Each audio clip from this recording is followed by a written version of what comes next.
नमस्कार दोस्तों, अगर आपने हमारा पिछला एपिसोड देखा हो तो उसमें हमारे गाइड देवी सिंह ने जैसलमेर के किले से हमें एक तालाब या ताल के बारे में बताया था। किले पर से यह ताल कुछ खास नहीं लग रहा था, पर हमने सोचा कि जब इस सुनहरे शहर में आए ही हैं तो क्यों ना इस जगह को भी देखा ही जाए। तो हम आज आए हैं इसी मशहूर तालाब या झील को देखने। अगर मैं आपसे यह कहूं कि ये एक ऐसी झील है जिसके बिना कभी पूरा जैसलमेर प्यासा रह जाता है, तो शायद आपको यकीन ना हो, लेकिन यह सच है। चलिए चलते चलते इसके इतिहास के बारे में भी थोड़ी बातें करते चले। इस झील का निर्माण 14वीं सदी में महारावल गढ़सी सिंह ने कराया था, इसीलिए इसका नाम पड़ा गढ़ीसर।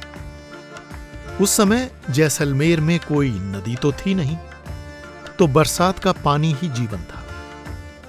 इस ताल में आसपास की ऊंची जगहों से बारिश के दौरान पानी भर जाता और फिर शहर के लोगों का जीवन इसी के भरोसे चलता था।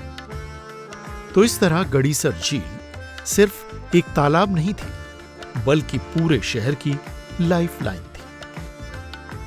आज जब पानी पाइप के जरिए घर घर तक आसानी से पहुंच जाता है और हम बेदर्दी से उसका मिसयूज करते रहते हैं, आज हम शायद अंदाजा भी नहीं लगा सकते कि कभी पानी की एक एक बूंद कितनी कीमती हुआ करती थी।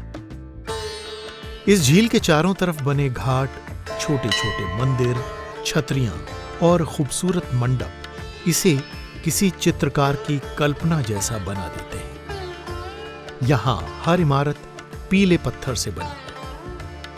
सर्दियों के मौसम में यहां दूर दराज देशों से आने वाले पक्षी इस शांत वातावरण को अपना अस्थायी आशियाना बना लेते हैं।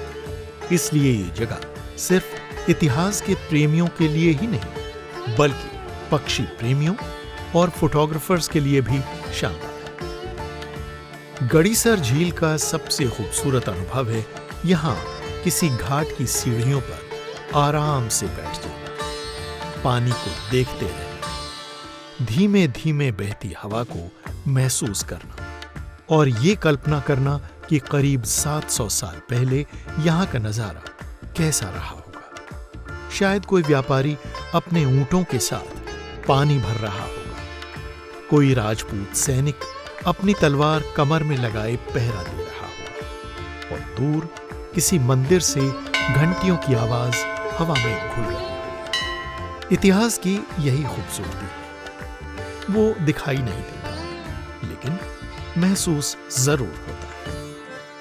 अगर आपको एडवेंचर पसंद है तो यहां बोटिंग भी कर सकते हैं। आपको यूं लगेगा जैसे समय ठहर गया हो और सामने ही दिखता है जैसलमेर का भव्य किला। हमें यहां एक स्ट्रीट परफॉर्मर भी मिले जो हारमोनियम के साथ कमाल का गा रहे थे।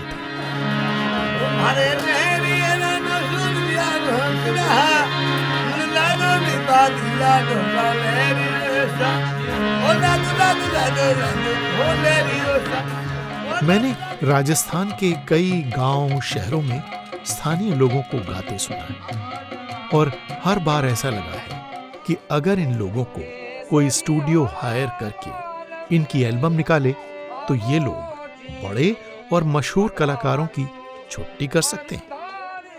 इन जनाब को मैंने कुछ नजराना पेश किया तो इन्होंने मेरे नाम का ही गीत बनाकर गाना शुरू कर दिया। वो सबे वाले सगने वाले है वो दिलदार अब्दुल वो रंगीन है गया वो होलियों में कूदे कुल्हाल अब्दुल वाला रंगीन है गया। यहाँ आसपास एक मिनी बाजार नजर आता है जहाँ हैंडीक्राफ्ट्स बिक्री के लिए मौजूद हैं। आप चाहें तो यहाँ की निशानी के तौर पर कुछ ले जा सकते हैं या किसी के लिए गिफ्ट भी ले सकते हैं। पर थोड़े तोल मोल के साथ, ज्यादा नहीं। याद रखें, हमारे जैसे सैलानियों के लिए कुछ बनाकर इन शिल्पियों का रोजगार चलता है। यहां कुछ रेस्टोरेंट भी हैं, भूख लगी हो तो कुछ खा भी सकते हैं। तो अगर आप जैसलमेर आएं तो कोशिश कीजिए कि यहां सुबह सूरज उगने या फिर शाम को सूरज ढलने से ठीक पहले पहुंचे। उस समय रोशनी सबसे खूबसूरत होती है, तब भीड़ भी कम रहती है। और हां, यहां आने के लिए अक्टूबर से मार्च तक का मौसम ही ठीक रहता है, क्योंकि उससे आगे के महीनों में गर्मी काफी बढ़ जाती है। अभी ये तो सीजन चल रहा है, गर्मियों में तो मेरे ख्याल से कोई नहीं आता होगा। मार्च के बाद कोई नहीं आता, अगस्त तक सब बंद रहता है। रहता गर्मी पड़ती 50 को करीब। और बारिश होती है? बारिश कम होती है, इतने नहीं होती। इस बार बारिश कम हुई, उससे पिछले साल बारिश अच्छी हुई। तो एक संदेश के साथ अब आपसे विदा लेते हैं।